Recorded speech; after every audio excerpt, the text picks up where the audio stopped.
Welcome to Intentionality with Dominique, the show that helps business owners become valued and in-demand suppliers in the marketplace to scale their businesses.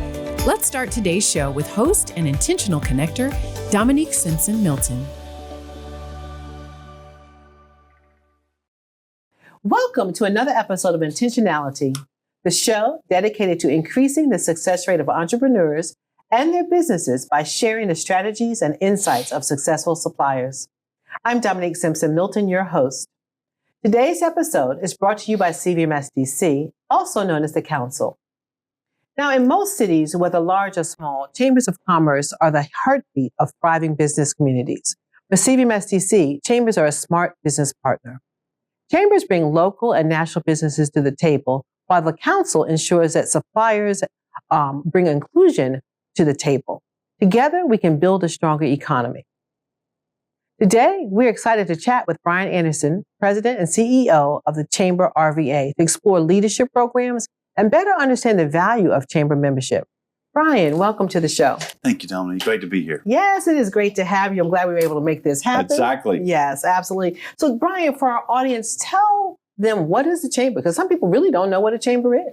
Well, in light of last night's debate, let me start with thanking you for what you and your organization do. It's amazing what happens when you're intentional about bringing people together to make sure economic activity, economic relationships make everybody better off. So I appreciate all the organizations Absolutely. You do. Regional chambers are not new. There are just not as many of them because there aren't really a lot of people don't think about regions. So I'm thankful here in Richmond that because we've got 9 jurisdictions, 1 city, 1 town, and 7 counties, that we've got an organization like ours and a few others. The Richmond Regional Tourism is a regional organization. Greater Richmond Partnerships is a regional organization. Those of us that look across the whole jurisdiction. So, the old saying in politics or in government is roads don't stop at a county line. So you got to think about things as they go across jurisdictional boundaries, whether it be busing routes, whether it be public transportation in the sense of our BRT, whether it be water and sewer, all the things that make us our city run or our county run, they don't stop. So how you get regional collaboration and make sure you're looking at things like education outcomes, whether you're looking at planning for your economic growth, where you're looking at how you manage economic development projects, all those things are regional. Yes. And so our job is to make sure we're bringing regional leadership together to talk to each other about those things and to get to know each other. So Chambers have been doing networking for 500 years. We do that as well as far as building relationships. So you're the heartbeat for major businesses in the community, right? So all the major businesses are part of the chamber, would you say? We do, but it's interesting. If you look at our membership base, it's everybody. 40% of our members are small business, 2 employees to 50 employees. So we really represent everybody in the sense of what you're trying to accomplish, except for we really don't target or work with retail type businesses, mainly because we've got other partners who do such a great job. Unison, for instance, with the work they do in building retail type programming and retail type policies. So they do such a good job with the florist and the convenience stores. Those are handled in that regard. We are more the professional type businesses, whether it be a 20-person architecture firm, a 5-person catering operation, or a 200-person law firm. That's our business. So what is the benefit to a business owner? Those who are already in the chamber, they understand the benefits, right? And I've worked with chambers in every city that I've been in. But for those who are not aware, what is the benefit for a small to medium-sized business to get engaged with your chamber? Well, if we're doing our job right, and I think we are, we offer multiple paths to what you're trying to look for. We aren't all things to teach business. We're also not trying to be only one thing. So we try to offer a slate or a menu of activities that, regardless of where you are, you could find some value. We're going to work for a business whether they're a member or not. For instance, if there's a bill that's anti-business, we're going to be at the State House arguing against that bill. So whether you're a member with us or not, we're working on your behalf. But if you want to be more deliberate about how you engage with us, we have a whole menu of types of programming that you can say, this is important to me. I want my senior leadership team to be more active with other leaders. So we've got networking events, whether they be a CEO forum that I do about every quarter, whether it be our lead investor events where we get together and just network, or whether it be something very specific, a conversation around workforce. Those are always important. But we also have leadership development programs like our young professionals. We have leadership unscripted. It used to be called Mentor Richmond, which was really not quite the title we needed because we're not really mentoring young people, but we're letting them come together and learn from each other. So leadership unscripted, it's how they interact with a business leader like you and learn from themselves. So now I've gone through a leadership Charleston, right? And most states have a leadership program. And what people don't understand is when you join one of these programs, you're learning how that particular city runs behind the scenes. So we went through education, we went through healthcare, we went to banking. So we went behind the scenes to see how all the different components work in that city, all the different entities. Does your program do the same thing? Not the way you describe me. Leadership Metro Richmond, LMR, which is more for me, is really that function. Okay. And they're in every city, to your point. I've gone through Leadership Greenville, Leadership South Carolina. So those are wonderful. We are going one step below. So rather than that 35, 38, 40-year-old professional, we're really targeting to our young professionals right out of college up to maybe 28 to 30 years old. So giving that ability to see where they are in their professional journey and then learn from others and then say, now I may be ready for LMR after our experience. That's good because they don't know what they don't know. They don't know. Right? And so you're exposing the young. And so we have a component of that in our business as well. Everything that we do, we try to touch the next generation of our work, right? To expose them to entrepreneurship as a career option, right? Because they just don't know. So tell me, why is equity and inclusion important to you?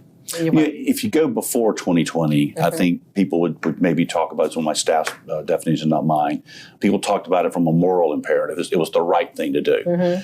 We look at it as, certainly it's the right thing to do and it's a moral imperative, but it's also an economic imperative. Totally economic. Why would we not want everybody to reach their fullest potential, no matter what background you come from? Whether you're from the South, whether you're what's your color, what's your gender, all those things should be not even important anymore, other than you should reach your fullest success. Right. So coming out of summer of 20, when there was so much discussion around inequity, our board said this is no longer the right thing. This is no longer cannot be a focus for us. So we put a task force together.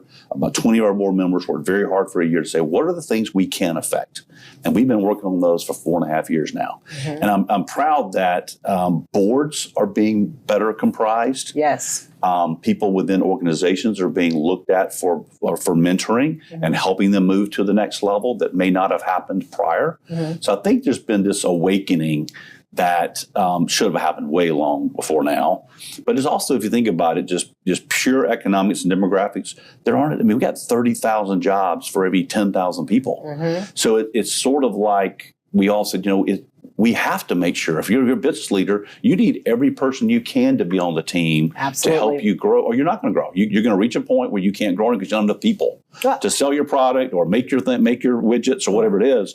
So I think now's a good time that we could lift up everybody, including the governor's talked about even this 1.3 million people in Virginia that have some level of education but didn't finish. They get no credit for 2 years of college or 3 years of college. How do we go back and take advantage of their work career, work experience, and their education that they did do and say, you know what, now you can go do this role. Businesses can do that as well. Excellent. So you're educating business leaders. Corporate business leaders on the importance of inclusion in this market. That's good. That's critical because everything that we say is based on economics. This whole concept of inclusion is all an economic imperative, right? And it is proven that companies who have diverse workforces, who have diverse suppliers, they're more agile, diverse leadership, they're more agile, they're more creative, and they're more profitable. So why not, why would you not? Everybody wants to be profitable. So good for you. So are you partnering with other chambers like the Hispanic Chamber, the Asian Chamber, the Black Chamber? We do, man. We got an event tomorrow night with the Virginia Hispanic Chamber, looking at some of their networking, how they do things, bringing some of their leaders in, and then trying that cross-pollination. Floyd Miller at Metropolitan Business League, we're trying to figure out how we can do a really large event in the next few months that would bring more leaders who wouldn't normally be in the same circle just to network. No program, no speeches, just come together and have fun and get to know each other. We also worked with Floyd and some big, large companies with a community of practice. It's 19 companies that started. I think we're up to 22 now that said, we buy a lot of things. We spend a lot of money. Why aren't we engaging our minority-owned businesses differently and better? So they've been working for 3 years now on not only how they cross-reference each other's databases, hey, you know so-and-so, and I need this, but also we've now built a tech platform that we hope to roll out any day now that you would be able to sit at your desk and say, I need a caterer for next week's 2,000 dinner. I want to hire a Black or brown owned business. You can go through this database and say, these are 5. that not only will you know their name and contact information, we hope to have the qualitative, like, are they MBE certified, SWAM certified, if they want to provide that. Okay. We also, they can put down, I just did an event for Altria or Dominion, and it was 2,800 people, and it was wildly successful. Excellent. So some way that you, as a person getting ready to enter a contract, you got more than just a name and contact. That's excellent. As a member of CVMSDC, you also have access to our database. And we want to have that Yes, cross-reference. absolutely. So let us know how we can help in any way. So what challenges are you facing at the Chamber? It's not just the Chamber. I mean, we're like everybody else. We look at what challenges are facing the region. And I think the ones that are facing Richmond that we're concerned about are probably start with housing, which is a national issue. But at least in Richmond, we've now been focused on it before COVID, that it was a priority. Now we know what happened post-COVID and how we're going to have to look at it even harder. So if you look at the city's put $50 million into a trust fund matched by LISC with another 50. And Henrico County just announced $60 million in that same type of approach. So we now have a community trust fund, if you will, to go start buying down the cost of land or helping first-time home buyers. Any way we can, helping a gentrified neighborhood keep an elderly person in the neighborhood. All these tactics now have funding behind it. So housing is probably the first one. The second one, equal or above or below, we don't know, is workforce. We don't have the talent we need to continue to grow like we need to. And we can't keep letting people, again, not being fully engaged in the economy. If you want to move up the economic scale, we have to show that pathway because there are openings. There are people at positions at every level at any company that are unfilled. And you want to keep talent. We want to keep talent here. In Virginia, you have all these colleges here, and then they get educated and they leave. So how do you keep them here? Or if they leave a great high school and they got a credential in technology, we don't want them to think they got to move to Charlotte or Raleigh to find a good job. So how do we do both of those things, get you better credentials, but also get you dialed into the workforce so you not only get a good job, you've had multiple jobs and a pathway. So I'm hearing housing, I'm hearing workforce, also healthcare. Healthcare is always, I was with the CEO last week, we're all getting older. The baby boomer generation continues to add more people to the senior citizen portfolio, if you will. And so, yes, we'll need more and more people in healthcare. And it's tough. COVID took a hit on our healthcare workers. I mean, it was a hard couple of years. Still hard. It's hard to work 12-hour shifts and to deal with the kind of things that come in the hospital. But yes, we're going to work on getting more and more supply of every type of medical person to help. Excellent. So how does somebody get involved with the Chamber? What's the cost structure? Do you have like scholarships for people who are like, okay, I want to be a member of the Chamber. I want to test it out. Tell me about that process. Well, first of all, you can't go on the line and just send us money. And that sounds kind of counterproductive, but we don't want you to send us any dollars without knowing how we can help you. Excellent. So we do have on there, if you're interested in joining, give us a call. We sit down with you and say, tell us about your business. What are you trying to accomplish? Well, I want networking, okay? Well, this is what we do. Is that something that would satisfy you? And then we've got a tiered due structure that says, I want to invest at this level to get these benefits. Because you may not want everything we offer. You may not need all the things that we can do. So that's the first way we do it. Secondly, we're working with Floyd at NBL. We're working with Rashida over at Jackson Ward Collective on how do we help businesses even if they're not in a position to write any check. And that's okay too. If I'm a two-person entrepreneur, maybe I need to get that connectivity, but I can't write a $200 check.